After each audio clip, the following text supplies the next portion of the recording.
A lot of people come in. I probably should have started with this first because it's the thing that's going to be most common in the largest number of people. A lot of people get into this looking from an advertisement or something, and you might be told how much you're going to get paid. I got to be still because the brightness is going up and down. And you're told you're going to make 40,000, 50,000. You go to a free program, especially where this is at, find out you're really going to make about 30,000. They also told you when you're sitting home with your significant other, you say, well, I want to turn this off. Ain't nothing happening.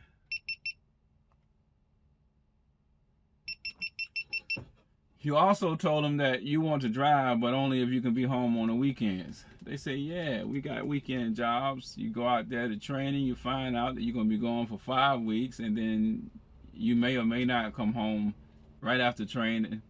Or you might go straight out with the trainer for another month or something like that. And then they tell you after that you're going to be out for 2 to 3 weeks at a time, maybe 4 weeks at a time, and then come home. So it's totally different than what you were told when you're sitting there with your significant other. You call back to the house. Hey, I'm going to be gone for longer than what I thought. You know, if y'all have relationship problems, it's worse now. And if you didn't have problems, now it's possible you do, depending on how you've been handling yourself. You know, how depending on the state of the relationship prior to this. If there's trust issues, it's worse. But that's the entry point. That's starting off.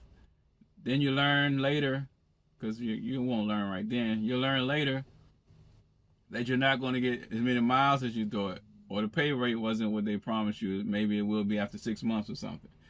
But at the end of the day, you're not going to get 50,000 that first year. You're going to get more like 30,000 the first year, maybe, if you went through the free program. Maybe you get 35,000, you know, but it's not 50,000.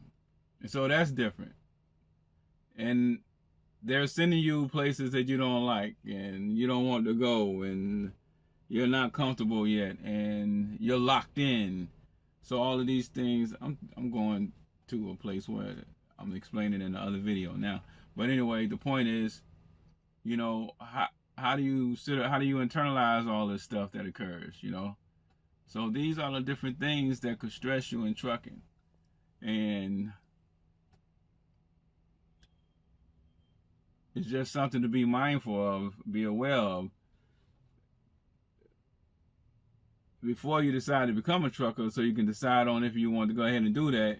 And then also, so that when you become a trucker, you have already processed all this stuff. You're not just being exposed to it in real time. You already been warned about it and had a chance to prepare yourself mentally on how you're going to deal with it. And how do you deal with it? This stuff is temporary. As far as the scheduling and all that, and being locked in, that's a year contract that you got to do for getting the free training. And as far as the salary, it's unfortunate you was lied to and everything, but after that year, you can get 50,000 very easily. If they won't pay you where you are, you can go to another trucking company that will pay you that 50,000 or more. And then also you can specialize. You know, if you're doing dry van, you know, you can go tanker, flatbed, and you're going to get paid more. And then after that year, if what they tell you or what you find you can make is not enough, or in order to make what you want, you got to be gone for extended periods of time. What I always tell people is during that year, learn all you can about trucking. After that year, if the pay raise is not enough, then get your own truck. And you'll have more flexibility with your scheduling, and you can make about the same amount of money, well, you know, good money. While you still got the truck payments and everything, and taking into account some of the maintenance you're going to have to do, comes with owning a truck. That's another element of stress for people who are not mentally prepared and not for that aspect of it. Then you're going to make about the same as you can as an experienced driver. And then if you specialize, you'll make more. And then after the truck is paid for, then you'll make even more. But again, remember, we're talking about making the same and making more, but not spending as much time. So you can be home more with the family. So the first year, the stuff that you experienced during the first year is just temporary. But if you sit up there and allow it to overstress you and hating your life because of what it is, as if it's the rest of your life, you see what I'm saying? That's improper. That's improper perspective. You're allowing that. Now you're feeding yourself a false narrative. That is your reality today, and even then, depending on how bad it is, sometimes you can change that. You know, if you got safety issues and stuff like that, that's going above and beyond just being disappointed with the situation, but you're in an actual unsafe situation. There's things you can do. You got whistleblower programs, and before and if you just can't get along with the dispatcher, you find out what the procedure is for changing your dispatchers and all that. But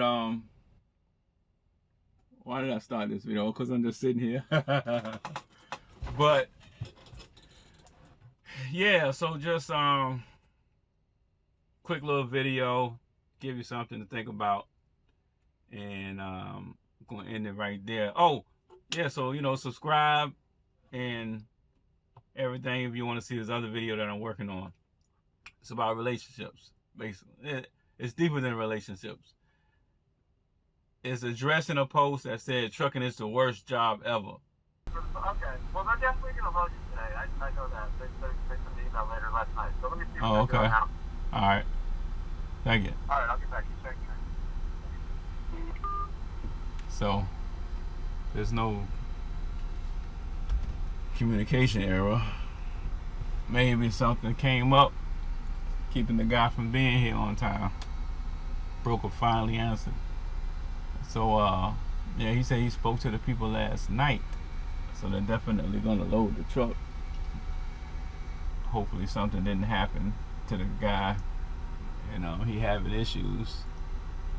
That would be unfortunate. So we just gonna relax now then, as long as everything cool. As long as everything cool, and I know for sure it's a go. It's all good. Except for,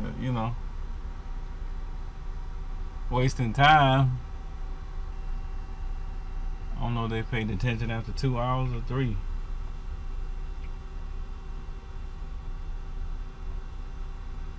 Alright. Good night.